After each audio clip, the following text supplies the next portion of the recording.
If there is one thing that you all take away from this episode, and one thing only, it is that you must have the conversations.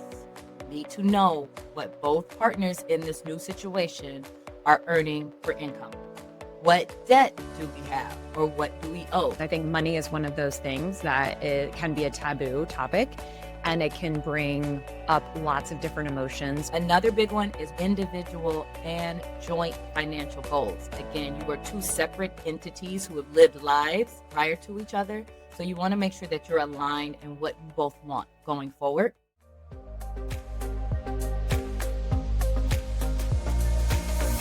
Hello, welcome back. Hello. Good to see you as always. Great to see you too, my dear. As always, welcome back, everybody, to Living Richly with Curo, episode number 58.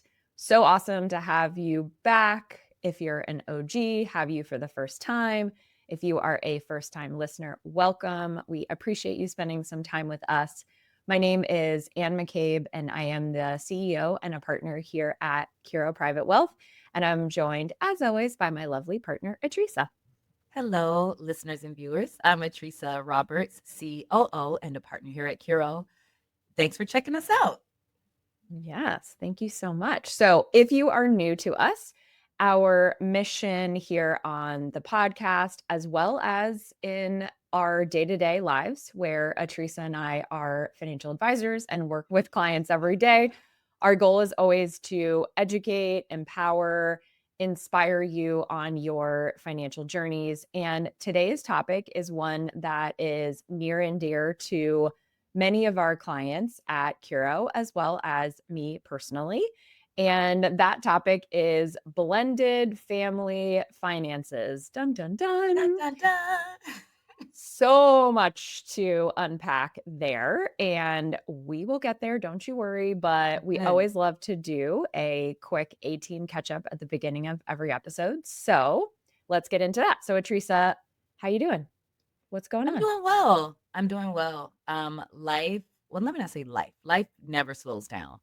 The course of our meeting scheduling is slowing down. My calendar is looking a little lighter, and I can't even explain to you how good that feels. Because we were in a push in May, and there were days when there were 3 or 4 meetings in the day, and it just felt like there was not enough time to do anything else. So having some capacity in the day to work on all of the things that have just been lingering on your list for forever, like as soon as I have some time, I'm going to get to this. So now being able to actually bring those things forward feels incredibly good. The other upside is now I actually have capacity this week to get out of here a little early for a round of golf, or at least a half round of golf. Very excited, going to play with my golf aunties tomorrow. It's a 5:10 tea time, but I usually have to leave here by 4 o'clock to get there in time and get changed and warmed up and the whole thing. But even being able to just say, okay, I'm leaving at 4 to go play this, these 9 holes, it just feels great because I hadn't been able to do that, I don't think all season. Like I maybe once, I think I did play once a couple weeks ago, but we just been so busy. So I'm excited. That is awesome. It's so summer too. Like summer is Yes. about slowing down and getting outside and doing the things that we enjoy and, taking the trips. And then obviously we're also working on a bunch of internal Right. projects in the firm, which is just great to have that space and Yes. time to do that. So, and we haven't really been able to slow down in the summer over the past couple of years because we were dealing with back-to-back retirements. So that was All a little kinds of crazy. changes, right? All kinds of things. Yeah, exactly. So I totally agree. Like just the air, I think, Mhm. around Curo is much more calm right now Yeah, everyone's than it feeling it. normally. Yeah. Everyone's sort of feeling a little bit of that, like, "Ooh, I can take a deep breath for a second." I think everyone's kinda walking into that this week, and it's Mhm. just interesting to see. Like, "Hey, Yeah. remember that thing we talked about 6 months ago? You wanna bring that back and let's look at it now?" Like, "Yeah, Yeah, let's look at it." exactly. Yeah, like all the more kind of strategic Right. projects that we don't have a lot of time to do when we're super busy with client meetings. So Yeah. I totally agree. Yeah. So what about you? Anything else I'm going feeling on? it too. Samesies. It Mhm. definitely feels nice to have a little bit more space in the calendar. So that's good. In terms of personal, this week every year is always a little challenging, the struggle with the juggle, because my kids are out from school, but camps don't start until next week. So, there's a little bit of managing that. But, I always say the more you pay for school, the less they go. And so they have this extra week where everybody else is in school and they're not. So, but yeah, we're making it work. As you know, I have my 8-year-old in the office with me right now, sitting on the other side of the desk. So we do what we got to do. Yeah, we should have had him as a guest today. I know. Exactly. I know. I was thinking about that. We could ask him all sorts of money questions. Yeah. Maybe next Yeah, week. but I mean, you do it, right? But you're handling it. And it also demonstrates to our audience our commitment to this podcast. And it's like, no, we got to record. Come on, 8-year-old, let's go. Yeah. Let's go do this recording. So, Yeah. yeah, And it was so doing a funny, good my job. 13 yeah, thank you. My 13-year-old, at dinner last night, it's like, "Mom, why don't you just record here? Like, I'm pretty sure my microphone's probably better than yours." And like, "Yeah, you're probably right." But, like, "No, we have our whole setup, Yeah, in the office." So that's what feels like the right place to do it. So, anyway, I appreciate your kind words, and of yeah, we course. all do what we gotta do. What we got to do. So, yeah. All right, so let's talk about our topic of the day, which is blended family finances. So, whether you are already remarried or you are in a committed long term relationship, or you're thinking about your life with someone and maybe there's children involved, this episode is definitely for you. So when people come together later in life, whether they, have or haven't been married before, there is a lot that comes with that, right? Just because we've all been living our lives now, we're not 20.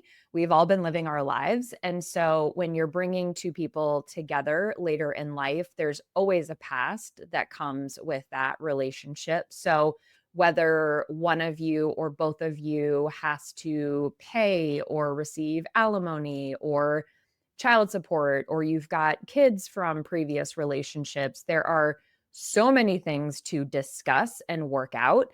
And these conversations can be sensitive. They can bring up all sorts of emotions. But if there is one thing that you all take away from this episode, and one thing only, it is that you must have the conversations.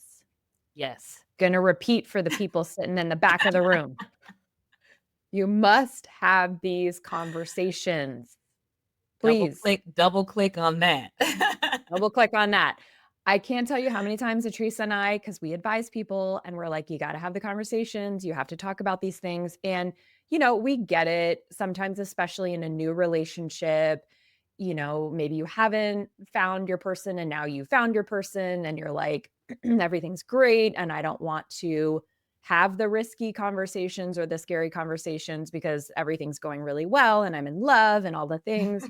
But trust us, you want to have these conversations early and often. And if you don't feel comfortable having these conversations with your person, we would just flag that, because you really should be comfortable and feel comfortable Yes. enough to have these conversations. Yes. I mean, now I have laundry list of red flags, but that one's definitely on there. Yeah. Yeah, exactly. Exactly. All right. So many things to talk about Again, here. And we are going to stay in our wheelhouse of finances. But of course, there are a million things we could talk about, like parenting differences and, really lifestyle differences and yeah. lifestyle differences. Yes. But we are going to stick to the finances. So, Atrisa, why don't Yes, you kick us off with the conversations that we highly, highly, highly recommend everybody has? absolutely. So we're going to start with just a short list. Again, there are tons of topics that you want to eventually address. But here's our short list. How much do we earn? This is a conversation. You need to know what both partners in this new situation are earning for income. What debt do we have or what do we owe? So, what we earn is one question, what do we owe is the other. Are we paying or receiving child support or alimony? It's a big one. And then I would also part B that one if does a new marriage impact that child support or alimony in any way? These are conversations you want to have in these partnerships. Another big one is what are our individual and joint financial goals? Again, you are two separate entities who have lived lives previous to each other or prior to each other. So you want to make sure that you're aligned in what you both want going forward. Who is going to be responsible for what expenses, especially when it comes to the children, and especially if these children are from previous relationships, right? So if they're not children that you share, how do we handle the cost associated? And I'm not a parent, but I understand how expensive children can be. So this is a big one. And then how do we handle gifts? How do we handle vacations? How do we handle college planning? If you have a blended family with children that are still in middle school or high school, how are we handling the cost to pay for their higher education? So that's our short list. Again, we could come up with 20 more just off the top of our heads. Now, the truth is that these conversations are not a one and done, they are going to evolve over time. So just remember it's going to take some time to really blend this blended family. And there are some notes and research that say it could take as long as 5 to 7 years to actually blend your family successfully. So be patient with yourself and with one another. One tool that can be helpful is to have conversations as a couple where you identify your top three money values. So that could be freedom, security, legacy. Think about those high level theoretical money values. And then you share them with one another. You want to make sure that you understand what's important to both of you financially. The other thing that you can do is schedule some sort of a periodic money check-in. That could be monthly, where we get together, we say, "How is it going? Do we feel like things are fair in the way that we're handling our finances as a blended family?" And just make sure that you're always having the conversation and setting up opportunities to facilitate those conversations. So, if you are a new listener, I talk about this all the time, but I am divorced and I have repartnered. I jokingly call him my heterosexual life partner Which I because love. we HLP is my favorite. it's the best. My heterosexual life partner. He thinks it's ridiculous, but we are not married, so he is not my husband. But when I call him my partner, everybody thinks I'm a lesbian, which is fine, but I'm not. So heterosexual life partner kind of does the trick. Yeah, it works. But Anyway, then you we also have have to another business partner, which is me. right? So That's you have true. to But designate which partner. I know, but you can easily say business partner, right? That True. just like rolls off the tongue. But partner, if I'm like, "Oh yeah, my partner." Anyway, heterosexual life partner is what I call him. So we have been together for 5 years. I have two boys. He has two boys. We have blended our families together. It has not been easy. Certainly at the beginning, I was like, I don't know if this is going to work out, not because he and I are not great, but because of the children and, some of the reactions that our kids had. So, if you are in this situation, I just want you to know that I feel ya. And as Atricia just mentioned, it can take time. Being 5 years in ourselves, I would say we're most of the way there.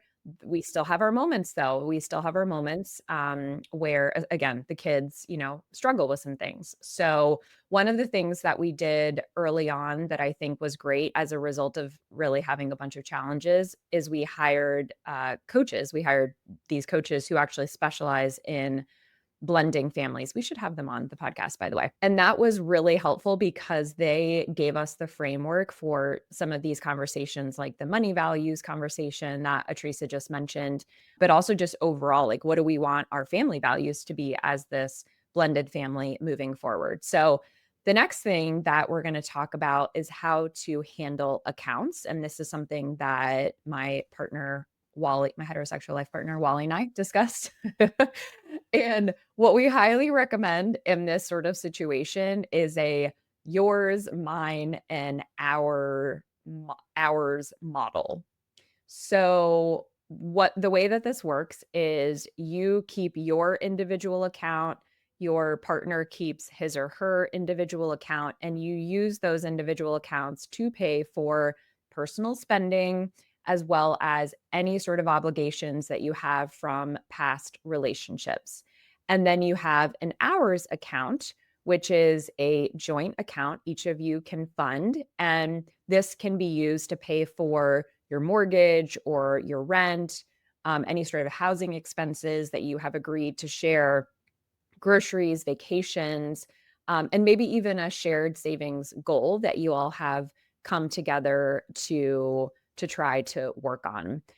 One thing we wanted to note is on your individual account, please make sure that you have a POD, which stands for payable on death provision on that account, so that in the event that you pass, that account goes directly to the beneficiary or beneficiaries that you designate.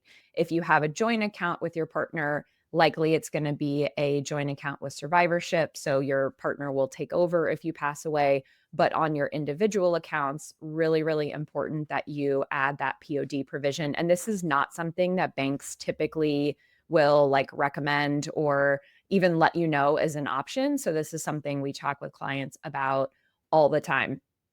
On that note, we're not going to do a deep dive into estate planning, but this is another thing that when you are after you get divorced or if you are repartnering and you're blending your finances, redoing your estate plan is super, super important because it is likely that the provisions that you had in your will, if you had a trust, powers of attorney, healthcare directives are likely not going to be the same now as they were whenever you last did your estate plan. The other thing to consider if you are blending your finances with someone else, and especially if there are children involved, is to think about trust planning. Because if you don't have a trust and you bring your assets together and you pass away, your surviving spouse will likely receive all of your assets. And we would like to think that that person will respect your wishes and take care of your children. But we always believe that it is super important to have that in place legally so that there is accountability and checks and balances. You obviously want to make sure that you're taking care of your surviving spouse when you pass away, but you also want to make sure that your children are taken care of as well, especially if they're from a previous marriage. So, a lot to think about there, but really make sure that in addition to having these conversations, that you're updating your estate plan is also top of list. Yeah, I definitely want to double click on that because I think I've run into situations with clients where they felt like they didn't have enough accumulated assets that warranted them working with an estate attorney.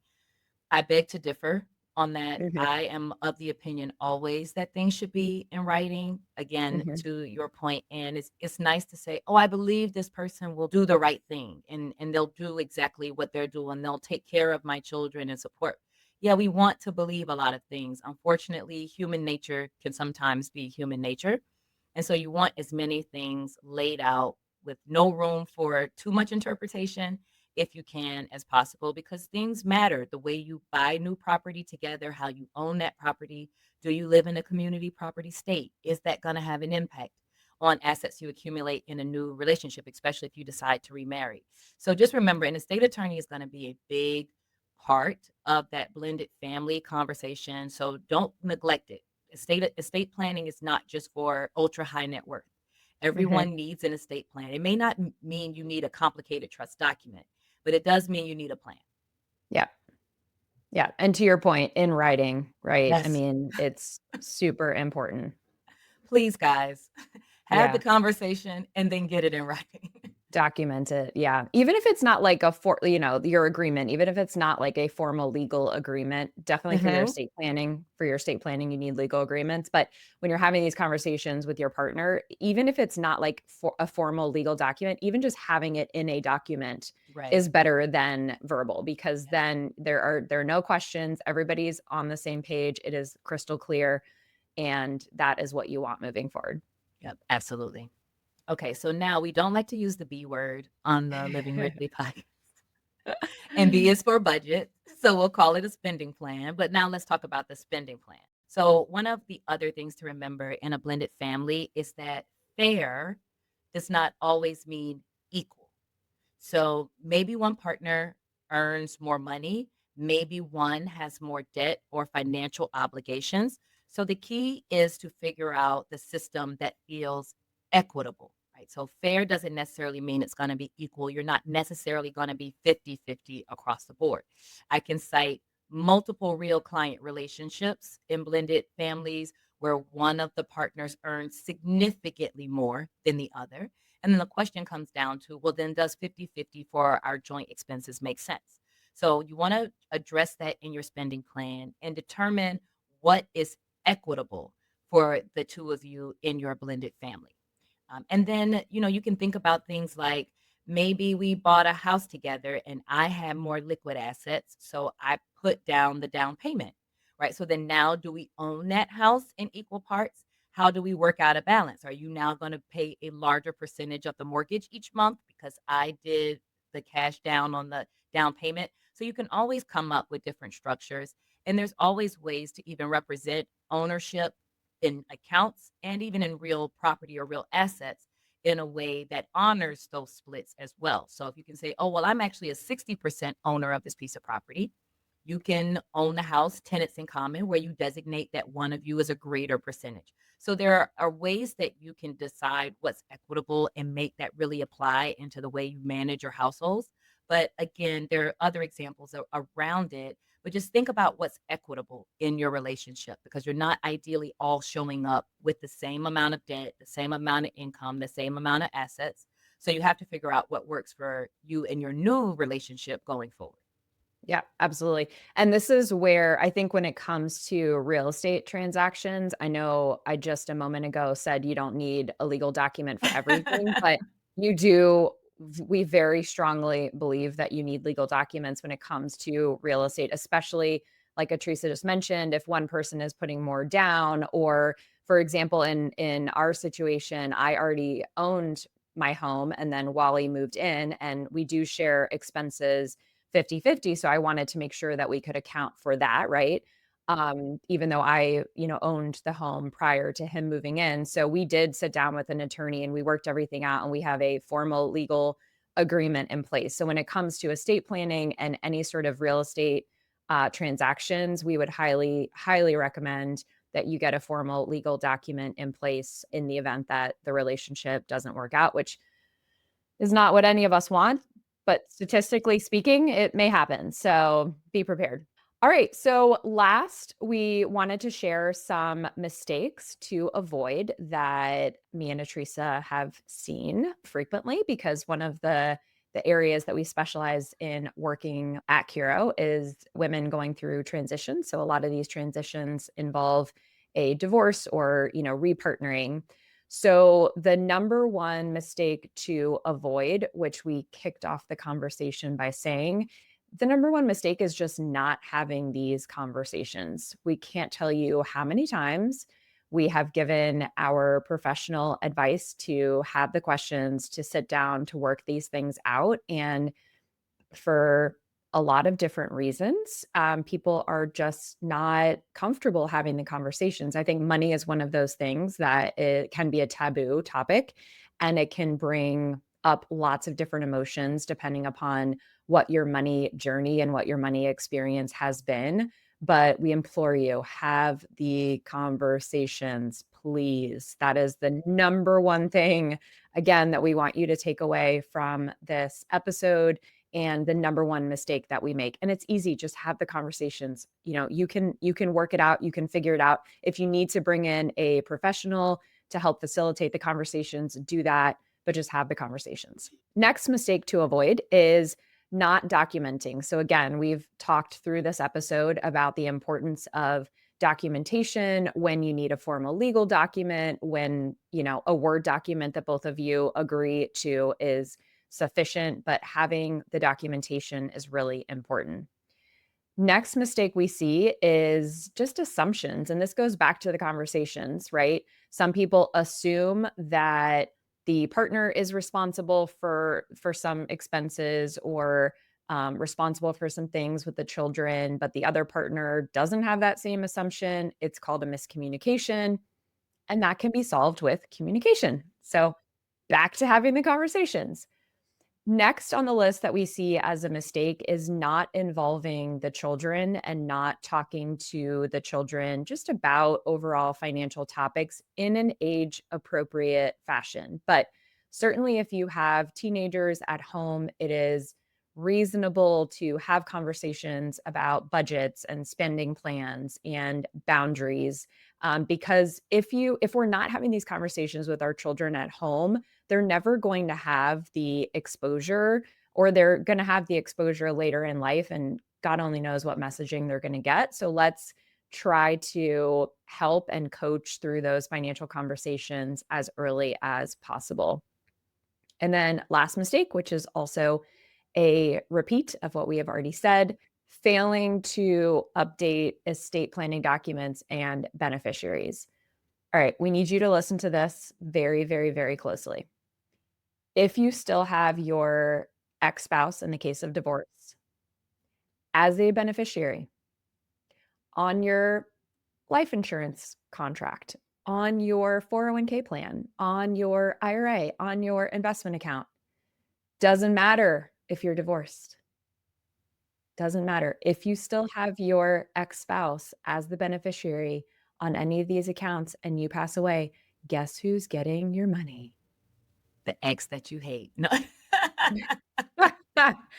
Hopefully you don't hate them, but you're not with them anymore. So you likely don't want them to inherit your money when you pass away. Oh Okay. my goodness, that is It doesn't, so, so, so important. Beneficiary designations have nothing to do with the will. right. Those assets pass by contract, they bypass probate, they bypass your will designations.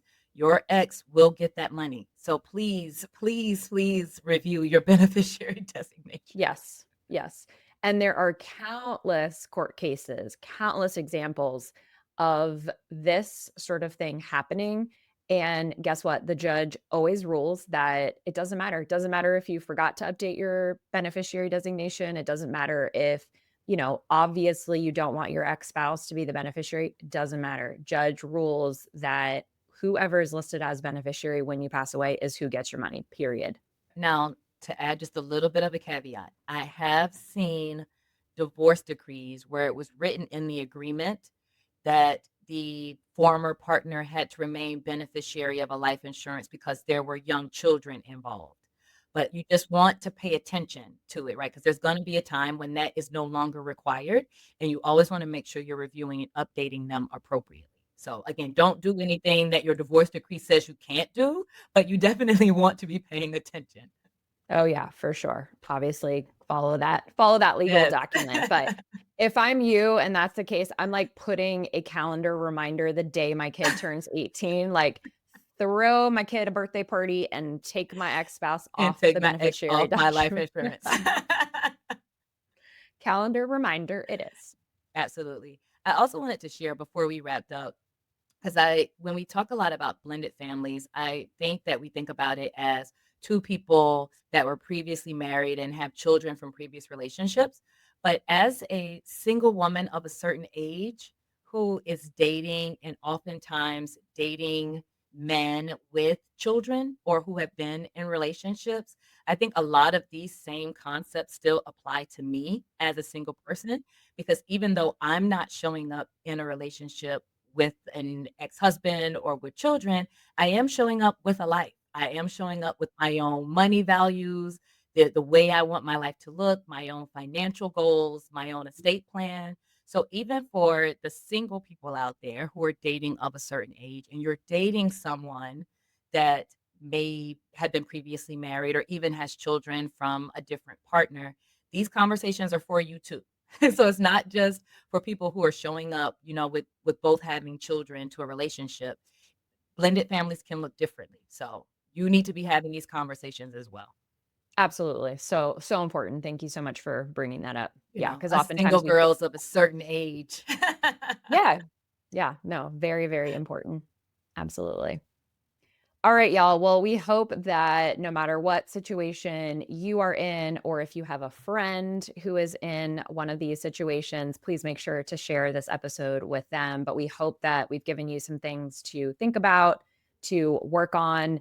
It's Friday, you got the weekend coming up. Why not go ahead and have these conversations, schedule a money date with your partner for this weekend while it's fresh on your mind? Yeah. And if you have questions or things we can address, reach out. We'd be interested Yeah. to hear and help.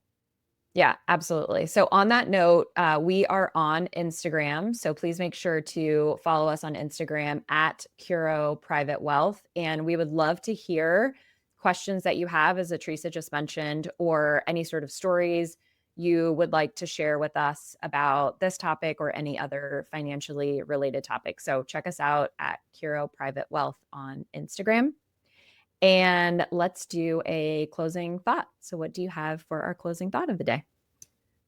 Okay, so this is going to be weird for a second, but just stick with me. So I recently read something online that mentions that female children, like a female baby, usually carries a distinct DNA marker to not just her mother, but her grandmother, because all female babies are born with all of the eggs they're already going to have. But what it triggered for me is this thought of that we come into this world with so much of who we are and who we're already going to be, right? And I know I think there's a pretty popular quote that says everything you need to be successful is already inside you. But it just kind of triggered that thought to me. I thought it was such an interesting concept that even as an embryo forming in utero, not to get too scientific, you are already come into the world with so much of who you're already going to be biologically, right? And so that just it made me think just how true that probably really is. So much of who we are is formed when we arrive in the world. And I think our job is to make sure that we are nurturing our development of that, right? That we are maturing in ways that brings out the best of those things that kind of come pre-coded in us and doing the work that we need to do to maybe change or evolve some of the things that were pre-coded in us that we're not so in love with, right? We already heard things like alcoholism can be tied to genetics. If you have parents who were alcoholics, you're more likely. So there are also some negative things that come pre-coded in us as well. But it's one of those things that I've just kind of been thinking about. And I think I've even mentioned on the show about how I've been in therapy for a while. But I realize a lot of it is also trying to decode some of the things that have been pre-coded in me as well as just starting to further evolve and develop the good things that were already in me, right? I'm already strong and I'm already smart. Those things kind of came in me, and I just want to develop and evolve those parts that were already a part of me when I showed up. So, just a weird thing that I thought about when I read that article, but I thought it was so interesting.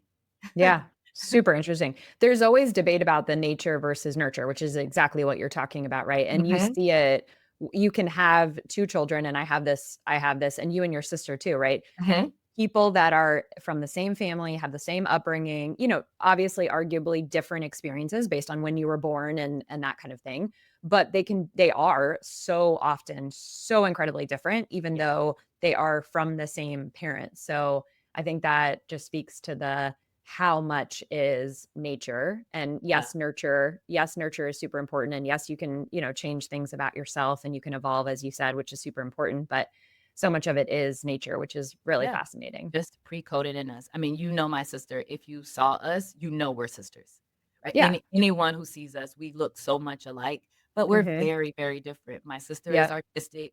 Math freaks her out. We were having a conversation Mhm. last night about credit card points because we were booking our vacation, and she's like, "I can't do that calculation. Just tell me how many miles to train." Yeah, you're like, "I Yeah, got you."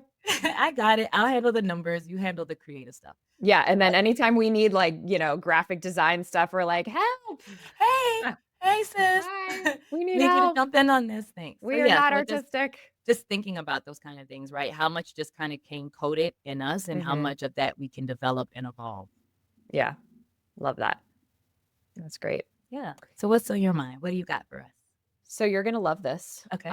Can't wait to see your reaction. So I shared a week or 2 ago that I started to learn transcendental meditation. You're probably getting sick of me talking about it at this point, but I had another session because you learn it, but then there's like courses that you take and you have sessions with the instructor.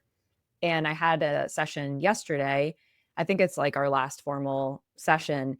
And one of the things that the instructor mentioned is that there is no such thing as stresses, there's only stressful reactions. So there's no such thing, he said, there's no such thing as stressful situations, there's only stressful reactions. So I'm just going to just let you digest that for a moment. I'm like, "Is he sure?" I know, I know. And so the idea is that we all get to a place in our consciousness where we don't necessarily have to have very stressful reactions to things that happen externally. Now, full disclosure, I am nowhere near there, but I aspire to be there. Yes, And when he said that, I was like, that goals right there, like yes. goals. I mean, so that has really ever since I heard that yesterday, I'm like, there's no such thing as stressful situations, it's Okay. only stressful reactions. Stressful reactions. Mhm. And so it's been, like, repeating in my head, and it's been, especially as I've had some stressful situations over the past 24 hours, I'm like, and I definitely have the stressful reactions, like, it's just something to aspire to, and it's something to work towards, and I do believe that we as human beings are able to get there, but it, Yeah. requires a lot of intention and a lot of work on ourselves.